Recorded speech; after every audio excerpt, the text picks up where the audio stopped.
It now seems in the country that the death of merchants have taken over, and the model developed in 2002 in Gujarat against the Muslims is now put into action in Northeast, not only against the Kukis tribe but also other minority tribes. Meithis are Hindus, no doubt about it, but the process of ethnic cleansing has begun in the Northeast. It's not only hate crime, but it is also ethnic cleansing that has started. The government is silent. The total internet is closed down. There is no communication. For last 15 days, with some of the NGOs, we have been making efforts to send relief. But one of the conditions is that the Chief Minister should grant you the permission, then only the reliefs can go. We were trying to send the relief through Nagaland, but even the borders are sealed now. And therefore, what is happening within Manipur and Mizoram, the real picture is not out as yet. There are some of photographs which I have and which I will put across to you. This is Mr. David, who has been butchered. His head has been cut off from his body. His legs are in parcel, his hand is in parcel. This is only one photograph that which I could get it out with the help of some of my friends. 1 minute. विनंती अशी होती की पहिल्यांदा तुम्ही व्हिडिओमध्ये सांगितलं ना ते चॅनल लाईव्ह आहे मराठी दाखवतील तुम्ही इंग्लिश मध्ये परत बोला आमची काय हरकत नाही फक्त आमचा प्रश्न फक्त मराठीत बोलू पहिल्यांदा काय होतं की ते मराठी लाईव्ह मध्ये होते ना बर ठीक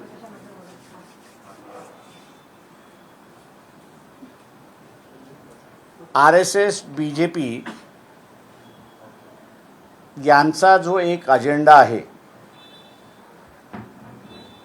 एथनिक क्लिन्झिंगचा जो असणारा अजेंडा आहे की ज्या अजेंड्याला त्यांनी गुजरातमध्ये 2002 मध्ये पहिल्यांदा अस्तित्वात आणलं आणि मुस्लिम मायनॉरिटीच्या विरोधात त्यांनी असणारा तो वापरला त्याच पद्धतीने आता आपल्याला असं दिसतंय की नॉर्थ ईस्ट स्टेट्समध्ये मैथी यांना हाताशी धरून की जे हिंदू आहेत यांना हाताशी धरून त्यांनी असणारा कुकी हा जो ख्रिश्चन ट्राईब आहे आणि इतर ख्रिश्चन ट्राईब जे आहेत त्यांच्या विरोधामध्ये एक आंदोलन सुरुवात झालं. त्यांचं म्हणणं असं होतं की तुम्ही मैथीना असणारा संख्येने मोठे आहेत, मोठ्या भावासारखे आहेत, रिझर्वेशन देणार असाल तर आम्हाला त्याच्यामध्ये अडचण होणार आहे. ही सुरुवात झाली अशी असणारी परिस्थिती आहे आणि विरोध केला, आमच्या एंट्रीला विरोध करताय म्हणून जे असणारं दंगल तिथे सुरुवात झाली. त्या दंगलीने आता असणारं ज्याला इंग्रजीमध्ये आपण म्हणतो एथनिक क्लिन्झिंग म्हणजे कुठली तरी ट्राईब ही आता आम्ही मान्यच करणार नाही, पूर्णपणे तिला संपवणार अशा पद्धतीची असणारी सुरुवात त्या ठिकाणी सुरुवात झालेली आहे. त्या सुरुवातीचा परिणाम असा झाला आहे की गेल्या 70 वर्षामध्ये जे वेगवेगळ्या ठिकाणी नॉर्थ ईस्टमध्ये बोर्ड्स होते की आम्हाला असणारा आमचं वेगळं देश पाहिजे, ते जाऊन भारताशी जुळायला त्यांनी असणारी जी सुरुवात केली होती आणि त्याच्यामुळे जे काही मिलिटंट ग्रुप नॉर्थ ईस्टमध्ये होते त्यांचं शीन झालं. त्यांना नवीन कार्यकर्ता नवीन मिलिटंट भेटत नव्हती अशी जी परिस्थिती झाली आहे ती आता बदलली आहे. हा आमचा असणारा आरोप आहे. हा फक्त एवढ्याच ह्याच्यासाठी की धार्मिक आणि ब्राह्मण्यवाद या दोन गोष्टी पसरवण्यासाठी नॉर्थ ईस्टमधलं पूर्ण वातावरण बिघडलं आहे अशी असणारी परिस्थिती आहे. सव्वा महिन्याभराच्या कालावधीमध्ये नॉर्थ ईस्टमधले 7 सिस्टर्स आणि भूतान हा जो एक ब्रदर म्हणून धरला जातो, तिथे वेगवेगळ्या पद्धतीचा उठाव, वेगवेगळ्या पद्धतीची आंदोलनं झाली तर आपण आश्चर्य त्या ठिकाणी मानू नये. आज आपण असताना बघत असाल की काही मिलिटरीचे जर्नल्स जे आहेत किंवा BJPकडून येणारे, RSSकडून येणारे जे स्पोक्सपर्सन आहेत ते चायनाला ब्लेम करतात अशी असणारी परिस्थिती आहे. ही पॉलिटिकलाइज करण्याचा प्रोसेस जी चाललेली आहे ती त्या ठिकाणी थांबवावी. 4थ्याच दिवशी आर्मी चीफ यांचं वक्तव्य आलं होतं की this has nothing to do with insurgency. हा इंटरनल इश्यू आहे, तो इंटरनल इश्यूज ठेवून त्याला आपण सॉल्व केला पाहिजे. माझ्या अंदाजानं आर्मी चीफनी जे म्हटलं ते अत्यंत द्वेषाने म्हटलं.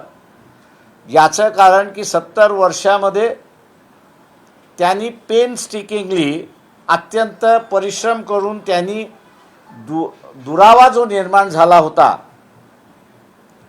तो दुरावा कमी करत करत करत त्यांच्यामध्ये भारतीयता वाढवण्याचं असणारं जे केलं त्याच्यावरती कालच्या दंगलीनंतर पूर्णपणे पाणी पडले अशी असणारी परिस्थिती आहे. आणि ह्याला जबाबदार जर कोण असेल तर ह्याला केंद्राचं धोरण आणि त्या केंद्राच्या धोरणाला जर जबाबदार कोण असेल तर RSS BJPचं जे आहे की हिंदुत्ववाद आणि ब्राह्मण्यवाद हा जो प्रत्येक ठिकाणी रुजवण्याचा त्यांचा जो भाग चाललेला आहे तो आहे असं त्या ठिकाणी मानतोय. नॉर्थ ईस्टमधले 90% ट्राईब जे आहेत या सगळ्या ख्रिश्चन आहेत. तिथे ॲडमिनिस्ट्रेशननी, मग ते पॉलिटिकल ॲडमिनिस्ट्रेशन असेल किंवा मिलिटरी ॲडमिनिस्ट्रेशन असेल, त्यांनी ही बाब मानली होती आणि म्हणून तिथल्या लोकांबरोबरचा त्यांचा डायलॉग, संवाद हा अत्यंत फार चांगला झाला होता. आणि तिथला सामान्य माणूस हा मिलिटन्सीला मदत करत नव्हता अशी परिस्थिती आहे आणि म्हणून ती पूर्णपणे कंट्रोल आली होती अशी परिस्थिती आहे. आता ह्याच्यानंतर ती वाढण्याची आम्हाला असणारा अधिक शक्यता त्या ठिकाणी दिसते. आणि या सगळ्याला पंतप्रधानाबरोबरच आम्ही असणारं RSS BJPला धरतो आणि म्हणून हे सगळेजणं मर्चंट्स ऑफ डेथ अशा स्वरूपामध्ये जे वागतात आहेत त्याचा देशभरातल्या सगळ्या लोकांनी निषेध केला पाहिजे. आणि भारताचं जे एक सेक्युलर कॅरेक्टर आहे हे सेक्युलर कॅरेक्टरच भारताला एकत्र ठेवू शकतं. याचा पुन्हा असणारा 2024मध्ये रिफ्लेक्शन झालं तर अधिक चांगलं मी असणारा मानतो. नाही तर नॉर्थ ईस्टर्न स्टेट्स आत्ताच्या ह्याच्यामध्ये आहेत, परिस्थिती अजून चिघळल्या गेली तर तिथे काय होईल आणि काय होणार नाही आणि काय भूमिका घेतील हे आज मला वाटतं प्रिडिक्ट न केलेलं अधिक चांगलं आहे. धोका ओळखला पाहिजे मी असं त्या ठिकाणी मानतो. आणि जो काही धार्मिक ब्राह्मणवादाचा जो अजेंडा आहे तो RSSनी कृपा करून थांबवावा आणि देशाला महत्त्व द्यावं अशी आमची पक्षाची भूमिका या ठिकाणी आहे. उदाहरण तिथले काय चाललेलं आहे तर हा डेव्हिड नावाचा असणारा व्यक्ती आहे, कुकी समाजाचा आहे. त्याचे हात तोडले, पाय तोडले आणि शेवटी आपल्याला फक्त त्याचा असणारं मुटकं अडकवलेलं त्या ठिकाणी दिसतंय. इंटरनेट बंद आहे, मेसेजिंग येत नाही आहेत, अशा अनेक घटना त्या ठिकाणी घडलेल्या आहेत. आणि या अनेक घटना ज्या आहेत हे जुनी परिस्थिती 1950 सालची जी परिस्थिती आहे ही 1950 सालची परिस्थिती पुन्हा येते की काय अशा असणारा ॲडमिनिस्ट्रेशनमधला असणारा एक वर्ग आहे आणि तो आता चिंता व्यक्त करायला लागला अशी परिस्थिती आहे.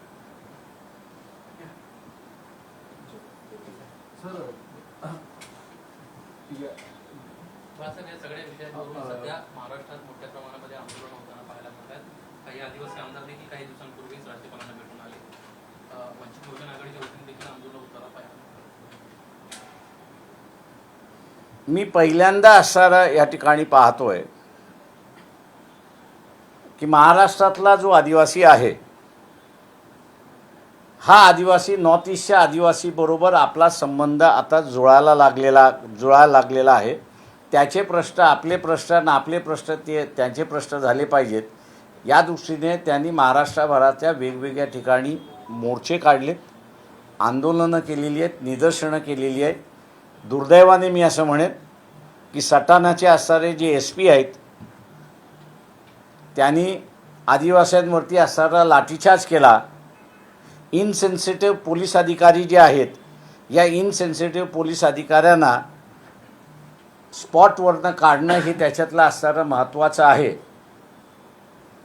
हा एक सेन्सिटिव्ह इश्यू झालेला आहे, सोशल सेन्सिटिव्ह इश्यू आहे. आणि तो सोशल सेन्सिटिव्ह इश्यू माझ्या अंदाजाने मुख्यमंत्री एकनाथ शिंदे असतील, अजित पवार असतील किंवा असणारा देवेंद्र फडणवीस असतील यांनी स्वतःच्या ॲडमिनिस्ट्रेशनला आणि विशेष करून पोलिसांना सांगितलं पाहिजे की संयमाने तुम्ही वागा आणि संयमाने तुमचा असणारा हे करा. आणि ज्यांनी लाठीचार्ज केलेला आहे त्यांना असणारं हेडक्वार्टरवरती बोलवलं पाहिजे की आम्ही मागणी करत आहोत. मणिपूरसारखं ट्रायबल पोलरायझेशन वेगवेगळ्या ठिकाणी तर वाढत आहे, म्हणजे फक्त नॉर्थ ईस्टचा मुद्दा नाही आहे, देशभरातच वाढत आहे. 2024च्या निवडणुकांच्या पार्श्वभूमीवरती हे सगळं आता सत्ताधाऱ्यांकडून घडवलं जातं असून थेट आरोप आहे. सत्ताधाऱ्यांकडून हे म्हणजे मणिपूरमधलं जे आहे सुरुवात जी झाली ती सत्ताधाऱ्यांकडून झाली याच्याबद्दल दुमत नाही.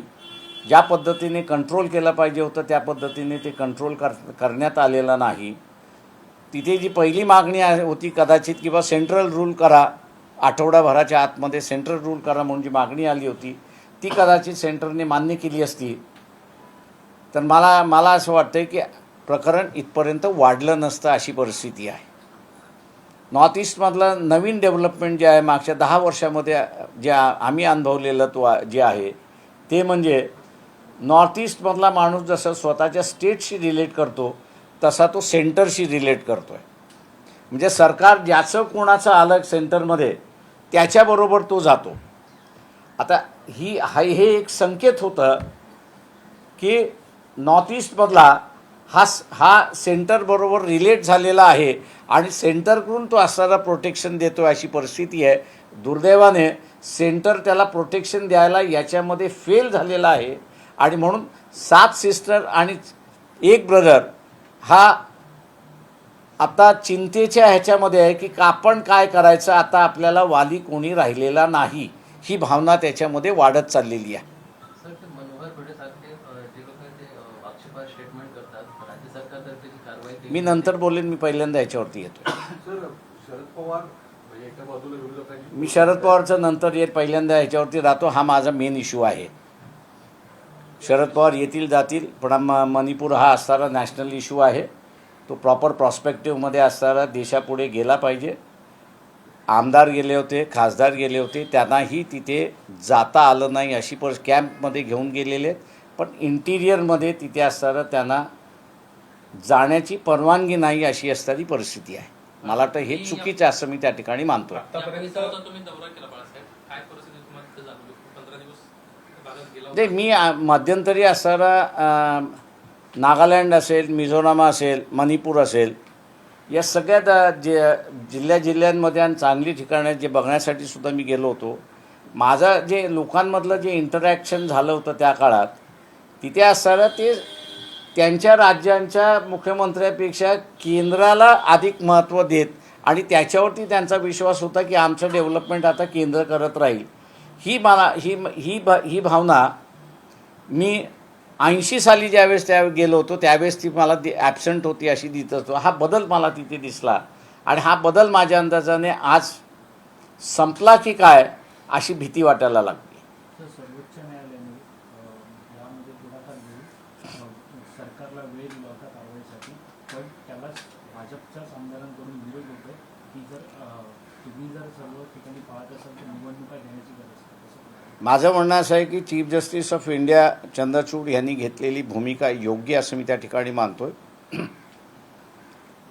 जी काही देशाची घटना आहे त्या घटनामध्ये जसं पार्लमेंट सर्वोच्च आहे आणि पार्लमेंट जर फेल झालं ॲक्ट करण्यामध्ये तर संविधानामध्ये सुप्रीम कोर्टाला ॲक्ट करण्याचा अधिकार आहे आणि तो चीफ जस्टिस यांनी वापरला. याच्याबद्दल आम्ही त्यांचं असणारं अभिनंदन करतो आणि जे कोणी बी जे पीवाले सांगतात आहेत की त्यांच्याकडे द्यावं,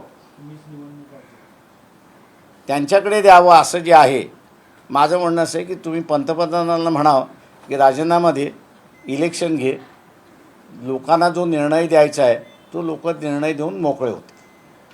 ऍक्ट ईस्ट पॉलिसी अंतर्गत 2014 नंतर बऱ्यापैकी पायाभूत सुविधांसाठी केंद्राकडून निधी गेला, मोठ्या प्रमाणात पैसे खर्च करण्यात आले, पण तरी सुद्धा सोशल हार्मनी जी एक्सपेक्टेड होती ती अजून कुठेतरी फुलफिल झाल्याचं दिसत नाही. ते माझं म्हणणं असं की सोशल हार्मनीपेक्षा तुम्ही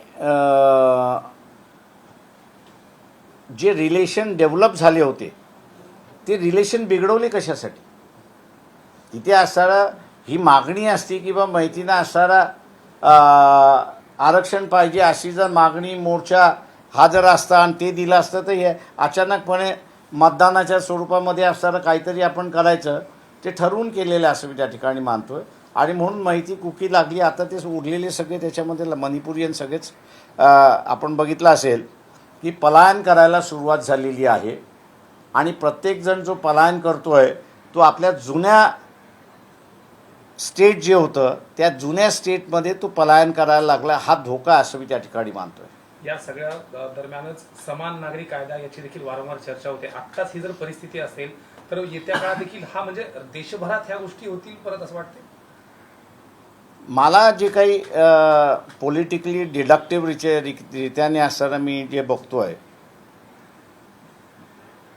जसजसं इलेक्शन जवळ येतील आणि आपण पुन्हा निवडून येऊ की न येऊ अशी असणारी जी काही काळजी लागलेली असते आणि त्याच्यातून आणि त्या भीतीपोटी असणारं जी काही पावलं उचलल्या जातील असं जे काही दिसतं एकंदरीत, त्याच्यावरनं इथे आपण असणारा सोशल अनरेस्टकडे चाललेलो आहोत मोठ्या प्रमाणात, असंच मला एक चित्र त्या ठिकाणी दिसतंय. तिथल्या भाजप आमदारांनी मणिपूरच्या 3 विभागामध्ये केंद्रशासित प्रदेशामध्ये विभाजन करावं अशी मागणी पण केली आहे. माझ्या अंदाजानं आता विभाजनापेक्षा असणारं दुबगलेली मनं जी आहेत हे जुळवणं आणि त्याचं औषध हे केंद्रच देऊ शकतं हे आपण असणारं लक्षात घ्या. आणि आत्ताच्या ह्याच्यामध्ये केंद्रावरतीच अविश्वास नॉर्थ ईस्टच्या लोकांनी दाखवलेला आहे. तुम्ही या सगळ्या गोष्टींचा संबंध थेट गुजरातच्या 2000 दंगलीशी लावलेला आहे. कशा पद्धतीनं या सगळ्या गोष्टी घडतात, काय वाटतं नेमकं त्यावेळेची परिस्थिती ना आत्ताची? त्यावेळेस सुद्धा असणारा एथेनिक क्लिन्झिंग ज्याला आपण म्हणू की बा मुसलमान या देशामध्ये नको आणि त्याला असणारा कत्तल करा, ज्या पद्धतीने कत्तली झाल्या त्याच पद्धतीने आहे. त्याचंच दुसरं रूप मी आपल्याला असणारं काही फोटोग्राफ्स माझ्याकडे आलेले आहेत आणि काही रेकॉर्डिंग आलेले आहे, त्यावरनं मी आपल्याला दाखवलं की it's a same thing. Technique is the same, model is the same. Model 2002 Gujarat असंच आपल्याला दिसतंय.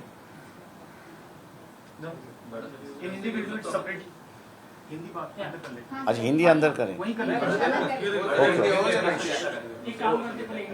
पॉलिटिकल प्रश्न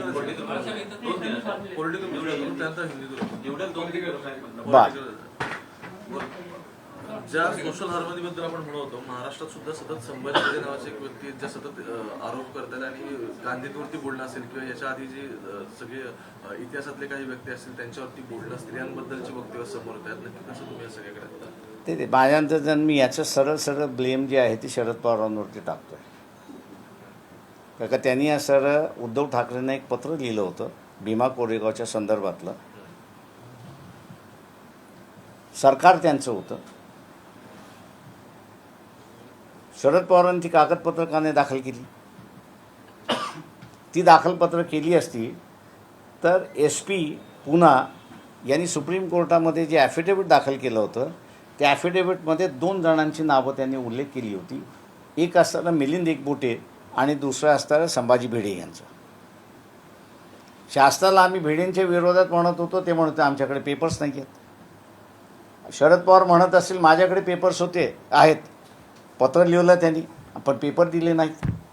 दिले असते आणि कारवाई झाली असती तर आज माझ्या अंदाजानं महात्मा गांधींबद्दलचं असणारं जे काही वक्तव्य भिडे बोलले ते कदाचित आलं नसतं. अर्धवट कारवाई करून सोडून देण्याचं असणारं जे पॉलिटिक्स आहे ते दुर्दैवाने सोडलं पाहिजे असं माझी सगळ्यांना विनंती आहे. जिथे जिथे तुम्ही असणारा समाजामध्ये दुबगलेपणा येणार असं दिसतंय. त्या दुबगलेपणाला थांबवण्यासाठी जी जी उपाययोजना करायचं आहे ते आपण केलं पाहिजे. एक्झॅक्टली हाच प्रश्न आहे की शरद पवार कोणाचा प्रश्न वारंवार येतो, कारण आता राज्यसभेमध्ये बिल येणार आहे दिल्लीच्या संदर्भात, त्यात ते अबसेंट राहत आहेत. एकीकडे ते इंडिया सोबत जी नवी अलायन्स आहेत त्यासोबत सुद्धा दिसत आहेत. अगदी इकडे ते इनडायरेक्टली तुमचे पण अलायन्स मध्ये आहेच, कारण तुम्ही उद्धव खास करून ते ठाकरेंसोबत उद्या आहे. पंतप्रधान नरेंद्र मोदी यांना यांचा पण भेटणार. सत्कार किंवा त्यांचं जे पुरस्कार आहे ते स्वतः त्यांच्या हस्ते देतात. पवार साहेब भाजप बरोबर कार्यक्रमाला उपस्थित राहणार. मला हा प्रश्न आपण त्यांनाच विचारला पाहिजे. नाही, पण त्याच्यामध्ये पवारची भूमिका तुम्ही इतक्या पूर्वीपासून तुम्ही बघत आहे, पण आजची जी भूमिका आहे इंडिया सोबत आहे किंवा बीजेपी मध्ये गेले की मोदी सोबत मन शेअर करत आहेत, बिल संदर्भात तुमची भूमिका काय म्हणा? ते मला आता अजून काही घटना घडल्या पाहिजे त्याच्यानंतर मग मी बोलेन. घडणार आहेत मला माहिती आहे, माझा त्याच्यानंतर मग specific मी प्रश्न आहे बोलेन. की भिडेंचा बोलवता धनी कोण? देवेंद्र फडणवीस कितीही म्हणत राहिले की आमचा भिडेचा संबंध नाही, तसं मला देवेंद्र फडणवीसांना विचारायचं आहे की RSSच्या एकंदरीत 61,000 वेगवेगळ्या संस्था आहेत. त्या संस्थेशी तुमचा संबंध नाही असं तुम्ही जाहीर करा, मग मी त्या कॅप्चर करायला सुरुवात करतो. तर विरोधकांकडून महापौरांवरती आरोप झाले तर विरोधकांकडून जे महाविकास आघाडीचे जे मुख्यमंत्री होते त्यांच्याकडून जेव्हा महापौरांबद्दल जे महापुरुष आहेत त्यांच्याबद्दल आक्षेपार्ह वक्तव्य जेव्हा बोललं जातं तेव्हा भाजपकडनं आंदोलन करण्यात आलं होतं, परंतु आता काहीच बोललं जात नाही संबंधित. एक लक्षात घ्या की RSS BJPने कितीही 2014मध्ये आम्ही डेव्हलपमेंटल अजेंडा हा जरी म्हटला तरी त्यांचा जो कोर इश्यू आहे तो कोर इश्यू त्यांनी सोडलेला नाही. आणि तो कोर इश्यू त्यांचा जो आहे तो इथल्या असणाऱ्या मायनॉरिटीजच्या संदर्भातला आहे, इथल्या ट्रायबलांच्या संदर्भातला आहे. ज्या ज्या वेळेस त्यांना संधी मिळते त्या त्या वेळेस ते अजेंडा ते राबवतात अशी परिस्थिती आहे. बाळासाहेब एकच तुमची आणि उद्धव ठाकरे तुमचे मित्र उद्धव ठाकरे आणि आत्ताची परिस्थिती, राजकीय परिस्थिती बघितली तर सर्वाधिक अडचणीत ते स्वतः आहेत. कारण शरद पवारांचे काही आमदार त्यांच्याकडे मात्र निधी त्यांना मिळतोय, अजित पवारांसोबत गेलेल्यांना पण आमदारांना निधी मिळतोय. काय नेमकं या सगळ्या राजकीय परिस्थितीवर तुम्ही सोबत आहात, येत्या काळातला काय नेमकं सल्ला असणार आहे?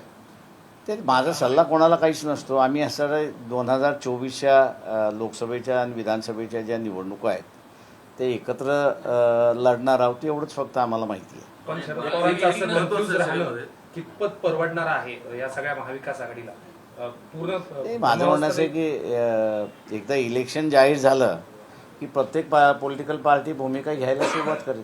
एक महत्वाचा पॉलिटिकल भूमिकेवरूनच प्रश्न आहे माझा की याच्या आधी तुम्ही उद्धव ठाकरेंसोबत अलायन्स मध्ये होता, ती अलायन्स डिक्लेअर केली. मी आजही आहे. हा एक्झॅक्टली. त्यानंतर तुम्ही BRSचा आधी त्यांनी जो प्रस्ताव आला तर आम्ही अनुकूल होत असंही म्हणतायत. हा. उद्धव ठाकरेंसोबत समन्वयामध्ये काही इश्यू होत आहेत म्हणून तुम्ही आणखी एक पार्टनर बघताय की नव्याने काही समीकरण जन्माला ते आलंय? प्रश्न असा आहे त्याच्यामध्ये की एकतर BRS जे आहे हे BJPच्या विरोधात तिथे असणारं लढतं आहे आणि ते जर येऊन महाराष्ट्रामध्ये जर मदत करणार असतील आणि समझोत्यामध्ये येणार असतील तर नाकारा का, हा माझा सरळ प्रश्न आहे. आणि म्हणून आम्ही म्हटलं की येणार असतील आणि BJPच्या विरोधामध्ये मदत करणार असतील तर आपण त्यांचा हात धरला पाहिजे, पकडला पाहिजे. उद्धव ठाकरेंचं असं म्हणणं आहे की ती उद्धव बी ठाकरेंना टीम आहे. प्रस्ताव दिलेला आहे, त्यांना सगळा निर्णय घ्यायचा आहे. मागं तुम्ही म्हटलं होतं की उद्धव ठाकरेंना सगळे अधिकार दिलेले, त्यांनाच निर्णय घ्यायचा. हा. मात्र त्याच्यामुळे आम्ही चिंतित नाही आहोत. पुढे जात नाही असं देखील ते आमचं त्यांची चर्चा पुढे जात नाही आहे हे तुम्ही लक्षात घ्या. आमचा कोण नाही आहे. महाविकास आघाडीमध्येच जी चर्चा झाली पाहिजे ती चर्चा पुढे जात नाही आहे म्हणून आम्ही थांबलो आहे. हिंदी में जानना चाहेंगे बाळासाहेब जिस तरीके आणखी एक महत्त्वाचं तुम्ही असं म्हणताय की अजून प्रस्ताव येत नाही की तुमची चर्चा पुढे जात नाही म्हणून तुम्ही थांबलाय. सो वेट अँड वॉचच्या भूमिकेतून आता हा वंचितसाठी नवीन राजकीय पर्याय BRS असा काय? नाही, आम्ही अगोदरच म्हणालो होतो की त्याच्यामध्ये असताना आणि एक भेट आपण हे विसरू नका की BRSची आणि उद्धव ठाकरेंची सुद्धा झालेली. ठीक आहे, पण राजकीय पॉलिटिकली ते एका पेजवर नाही तसं वारंवार उद्धव ठाकरे सांगतात किंवा काँग्रेसचे नेते सुद्धा अशोक चव्हाण म्हणतात की ही तर बी टीम आहे. अशा भाजपची बी टीम जर तुमचे अलायन्सेस म्हणत असतील तर तुम्ही त्यांच्यासोबत ऑप्शन क्रिएट आता करता. कोण कोणाचं B टीम आणि कोण कोणाचं C टीम हे असं मला वाटतं त्यांनी बंद केलं पाहिजे असं माझं म्हणणं आहे. चलो ठीक. अलायन्स जेव्हा तुम्ही डिक्लेअर केलं दादरमध्ये, त्याच्यानंतर काही मन की बात झाली का उद्धव ठाकरेंसोबत? आमच्या बैठका दर 15 दिवसांनी होतात एवढं मी आपल्याला सांगतो. पूर्णपणे सकारात्मक आहेत आणि त्याच्यामुळे तेही म्हणतात की आम्ही वंचित बरोबर होते, तर आम्ही म्हणतो की आम्ही उद्धव ठाकरेंबरोबर. अम्बेडकर साहब, जिस तरीके से संभाजी भिड़े को लेकर के लगातार बयान आ रहे हैं, लेकिन गिरफ्तारी पहले भी नहीं हुई, स्टेटमेंट भी नहीं लिया गया, और इसे आज के परिप्रेक्ष्य में कैसे देखते हैं? नहीं, मैं इसके पहले जो है मणिपुर का जो इशू है, मणिपुर का इशू सबसे बड़ा इशू है ऐसा मैं मानता हूँ, और उस पर मैं अपनी बयान करना चाहूँगा. मणिपुर पिछले 10 सालों में, मणिपुर हो, मिज़ोरम हो, या वो 7 बहनें हो, एक भाई हो है भूटान है, काफ़ी शांति से ज़िंदगी वहाँ पे गुजर रही थी.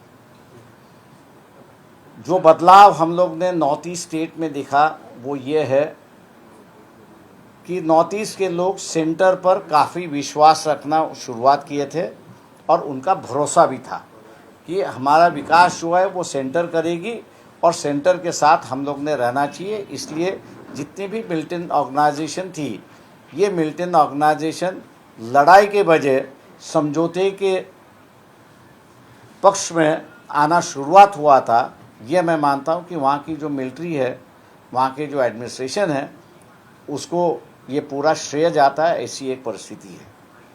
लेकिन मैथी, ये जो आदिवासी ट्राइब है, इनको आरक्षण के मुद्दे को लेते हुए और दूसरों को आरक्षण देते हुए जो एक बात शुरुआत हुई, उसकी अब लड़ाई ये दिखाई देती है कि हिंदूज वर्सेस क्रिश्चियंस, ऐसा उसका रूपांतर हो चुका है. 90% वहाँ के ट्राइब जो है वो क्रिश्चियन है. मैथी ये एक ही ट्राइब है कि जो हिंदू है और सरकार के साथ में है. ऐसी एक परिस्थिति है. मैं सरकार पे आरोप लगा रहा हूँ बीजेपी और आरएसएस पर. उनकी जो विचारधारा है, धर्म और ब्राह्मणवाद को लेके आगे चलने की जो उनकी विचारधारा है, उसका ये नतीजा है कि नॉर्थ ईस्ट पूरी तरह से अशांत हो चुका है. ट्राइब अब एक दूसरे पर जो विश्वास रख रहा था, वो अब विश्वास रखने के लिए तैयार नहीं है, और ना ही ये परिस्थिति मैं समझता हूँ कि बहुत जल्दी बदल जाएगी. जब ये मांग हुई थी कि मणिपुर में सेंट्रल गवर्नमेंट हो, अगर सेंट्रल गवर्नमेंट उसको पक्ष पर ना देखते हुए सेंट्रल रूल अगर लाती या सेंट्रल रूल ले आती, तो मैं समझता हूँ कि आज जो परिस्थिति हद से बाहर निकल चुकी है, शायद उस पर केंद्र सरकार काबू लाती, क्योंकि नॉर्थ ईस्ट के लोगों का सेंट्रल पर भरोसा है. ऐसी एक परिस्थिति थी. आज जो परिस्थिति है वो परिस्थिति इतनी भयानक है कि जिस प्रकार से अत्याचार हो रहे हैं, जिस प्रकार से लोगों को मारा जा रहा है, काटा जा रहा है, ये डेविड है कि जिसकी गर्दन अलग कर दी अपने शरीर से. ये एक ही व्यक्ति है नहीं है, ऐसे कई व्यक्ति है कि जिनकी मणिपुर की स्थिति है. केंद्र सरकार जो है पूरी तरह से फेल हो चुकी है. नॉर्थ ईस्ट की परिस्थिति काबू में लाने के लिए हम लोग ये मांग करते हैं वहाँ पर कि अभी भी मणिपुर है, मिज़ोरम है, जहाँ पर ये शुरुआत हो चुकी है, नागालैंड और दूसरे जो इलाके हैं, अरुणाचल प्रदेश हो या नागालैंड हो, और बाकी जो प्रदेश है जहाँ पर अभी भी थोड़ी शांति बची है, सेंटर का विश्वास रखने के लिए सेंट्रल रूल अगर वहाँ पे शुरुआत होता है, तो मेरे ख्याल से परिस्थिति काबू आने में, और जो विश्वास था ट्राइब में, अपने में जो विश्वास डेवलप हो रहा था, और दूसरा ट्राइब का सेंटर पर जो विश्वास बन रहा था, मेरे ख्याल से उसको दोबारा दुरुस्त हम लोग कर सकते हैं. और इसलिए केंद्र ने इस पर ध्यान रखना चाहिए, ऐसा मैं यहाँ पर कह रहा हूँ. दूसरा ये है कि जो रिपोर्ट्स वहाँ से आ रहे हैं एथनिक क्लींजिंग के, मतलब छोटी छोटी समाजों को पूरी तरह से नेस्तनाबूद करना, ये जो चली है उसका मॉडल जो है वो गुजरात 2002 के दंगों का मॉडल है। जिस तरह से गुजरात में मुसलमानों को पूरी तरह से ख़त्म करने की कोशिश हुई, उसी तरह से नॉर्थ ईस्ट में ये जो क्रिश्चियन ट्राइब्स है, क्रिश्चियन ट्राइब्स पर अटैक हो रहा है, ऐसी एक परिस्थिति है। मैं दोबारा वहाँ पर देखता हूँ या सुनने आ रहा है कि जितने भी मिलिटेंट ऑर्गेनाइजेशन चुपचाप बैठे थे, अब दोबारा एक्टिव होना शुरुआत हुआ है, क्योंकि जो कैडर नहीं मिल रहा था उनको अब कैडर मिलना दोबारा शुरुआत हो चुका है। और उसी से मेरे ख्याल से मिलिट्री जो है वो चिंतित है कि यहाँ की परिस्थिति काबू या बेकाबू हो जाएगी, ऐसी एक परिस्थिति है। मेरे ख्याल से तमाम भारतीयों ने इस बात पर ध्यान देना चाहिए कि आर्मी चीफ ने चौथे दिन ही कहा था कि ये कोई चाइना से मदद इनको मिलती है या ये कोई उठाव है, ऐसा नहीं है, ये इंटरनल प्रॉब्लम है, सरकार ने क्रिएट किया हुआ प्रॉब्लम है। और इसलिए हम लोग को सरकार से ही पूछना होगा कि भैया आपने इस प्रॉब्लम को क्यों क्रिएट किया, इस समस्या क्यों खड़ी की। और मैं समझता हूँ कि परिस्थिति और बेकाबू होते जाएगी अगर सरकार ने इस पर कोई नियंत्रण लाया नहीं तो। महाराष्ट्र के भीतर जिस तरीके से बयान एक आया, उसके बाद से लोग सड़कों पर हैं, इसको कैसे देखते हैं संभाजी भिड़े? देखिए, मैं यही कहूँगा कि भीमा कोरेगांव के वक्त भी संभाजी भिड़े और मिलिंद एकबोटे सामने थे। मैं ये दोनों का नाम मैं खुद नहीं ले रहा हूँ, लेकिन वहाँ के जो एसपी है, जो एसपी ने सुप्रीम कोर्ट में जो एफिडेविट दाखिल किया था, उस एफिडेविट में दोनों का नाम था। उसके बाद जो है वो शरद पवार ने एक लेटर लिखा था उद्धव ठाकरे जी को कि भाई सब कागजात और दस्तावेज है, नई एसआईटी टीम गठित करके इसका पूरा जांच होना चाहिए। लेकिन लेटर तो गया, लेकिन कागजात नहीं आए, और कागजात ना आने की वजह से एक संभाजी भिड़े पे कोई कार्रवाई नहीं हुई। अगर उस वक्त अगर ये कार्रवाई होती तो मैं मान के चलता कि जिस तरह से संभाजी भिड़े ने महात्मा गांधी पर बयान दिया हुआ है, शायद वो बयान नहीं होता। हम लोग जो है किस इशू पर राजनीति करना और किस इशू पे राजनीति ना करना, ये मेरे ख्याल से हम लोग ने सीखना चाहिए, समझना चाहिए। सामाजिक इशू हो तो उस पर हम लोग राजनीति ना करें तो अच्छा है, नहीं तो एक बार मन जो है अलग अलग हो गए तो उनको जोड़ना मुश्किल हो जाती है। और यही बात मेरे ख्याल से संभाजी भिड़े के माध्यम से जो नॉन ब्राह्मणिज्म क्लास है उसमें ये बढ़ते जा रहा है, जिसको मेरे ख्याल से आरएसएस बीजेपी ने शांतिपूर्वक सोचना चाहिए, ऐसा मेरा उनको सलाह है।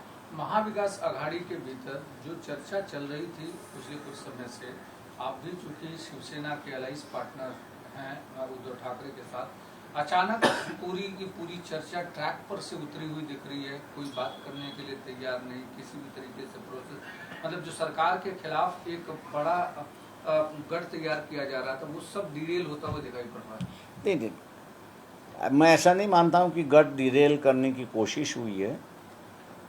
ये बात सही है कि एनसीपी में से अजित पवार काफ़ी बड़े एमएलएस के साथ में बीजेपी ज्वाइन हो चुके हैं, सरकार में जा चुके हैं, और इसलिए लोग कह रहे हैं कि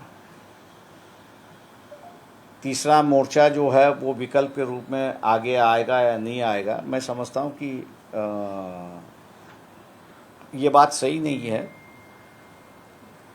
वक्त आएगा तो मेरे ख्याल से चर्चा जो है वो दोबारा पटरी पर आप लोगों को दिखाई देगी। जहाँ तक रही बात अब उद्धव ठाकरे का जो है वो एनसीपी के साथ में उनके संबंध कैसे रहेंगे, क्या रहेंगे, इसको मेरे ख्याल से डिसाइड करना होगा और फिर बातचीत दोबारा शुरुआत होगी, ऐसा मैं मानता हूँ। क्या उद्धव ठाकरे के साथ रहते हुए आप तेलंगाना के जो बीआरएस चीफ हैं उनके साथ में रहने की प्लानिंग है या साथ में अलाइंस बढ़ाने? देखिए, ऐसा है कि बीआरएस जो है वो बीजेपी के खिलाफ़ है। महाराष्ट्र में वो अगर मदद बीजेपी के खिलाफ़ लड़ने के लिए मदद करने के लिए तैयार है तो हम लोग मानते हैं कि उनके यहाँ उनके साथ लेना कोई हर्ज नहीं है। लेकिन अभी तक बीआरएस से किसी को भी प्रस्ताव कुछ आया नहीं। इंडियन एक्सप्रेस और एक दो पेपर्स में आपके कोट्स आए हैं कि शरद पवार को लेकर जैसे इंडिया में एक तरफ वो एक बड़े अपोनेंट के तौर पर दिखाई पड़ते हैं, लेकिन जिस तरीके से वो दूसरी तरफ मंच शेयर करते हैं या किसी एक कार्यक्रम में मिलते हैं, इससे कंफ्यूजन लोगों में पैदा होता है कि नहीं? देखिए, बाहर महाराष्ट्र के बाहर शरद पवार नेताओं से जाने जाते हैं, मासेस में नहीं जाने जाते। तो राजनीति जो है शरद पवार की जो है वो महाराष्ट्र तक ही सीमित है, ऐसा मैं मान के चलता हूँ। रही बात दूसरे राज्यों की, वहाँ पर मेरे ख्याल से सक्षम नेता है, वो अपने अपने स्टेट वहाँ पर संभाल रहे हैं। लेकिन महाराष्ट्र में जिस तरीके की कंफ्यूजन की स्थिति, एनसीपी का एक धड़ा सरकार के साथ है, पवार साहब सेंटर के खिलाफ हैं लेकिन मोदी के साथ है, आप डिस्क्वालीफाइड नहीं करते हैं नेताओं को, ये जो कंफ्यूजन क्रिएट है महाराष्ट्र की सियासत में, इस कंफ्यूजन को आप कैसे देख रहे हैं? मेरे ख्याल से जल्दी ही उद्धव ठाकरे जो है इस पर क्लैरिटी लेंगे और आप लोगों को बताएंगे कि उनकी क्या राजनीतिक भूमिका है। आपकी राजनीति, क्योंकि आपने एक अरसा पूरा देखा हुआ है, पवार साहब को भी देखा हुआ है, महाराष्ट्र की राजनीति देखा हुआ, ये जो कंफ्यूजन की परिस्थिति है कि पवार साहब हम लोग जल्दी ही इस पर अपनी भूमिका जो है वो रखेंगे। याच्यावर एक दोन प्रश्न आहेत की शरद पवारांचा जो स्टँड आहे आत्ताचा, तुम्ही इतके वर्ष राजकारण बघताय या सगळ्यामध्ये, तो या इंडिया म्हणून जी नवीन आघाडी आली विरोधकांची, या आघाडीसाठी तो लुब्रिकंट म्हणून ठरेल की उलट आणखी याच्यामध्ये काही वेगळे समीकरण जोडतील असं दिसतं?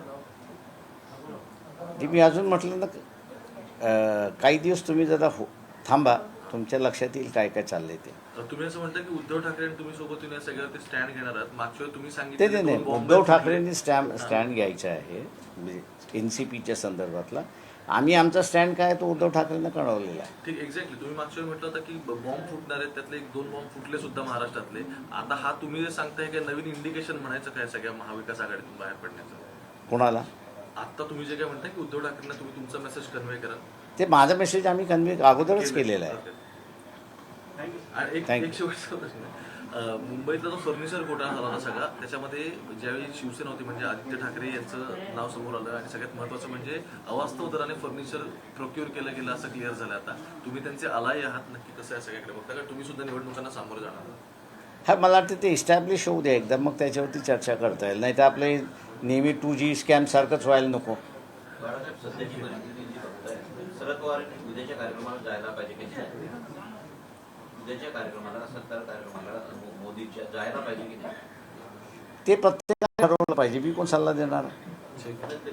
पण बाळासाहेब, मी सल्ला नसतो देत, विचारल्याशिवाय सल्ला देत नसतो। पण असं एक क्लिअरिफिकेशन तुमच्याकडून एक पेपरमध्ये आहेत की क्लिअरिफिकेशन सो कॉल्ड रिलेबिशन्स by Ajit Pawar has packing he added, I think it was a all नौटंकी attended by the events and मतलब एक तरफ आप इस तरफ दूसरी भूमिका लेते हैं, आपके सारे विधायक आपको मिलने जाते हैं, फिर आप पवार साहब मोदी के साथ शेयर करते हैं, फिर इंडिया के साथ चले जाते हैं। ये जो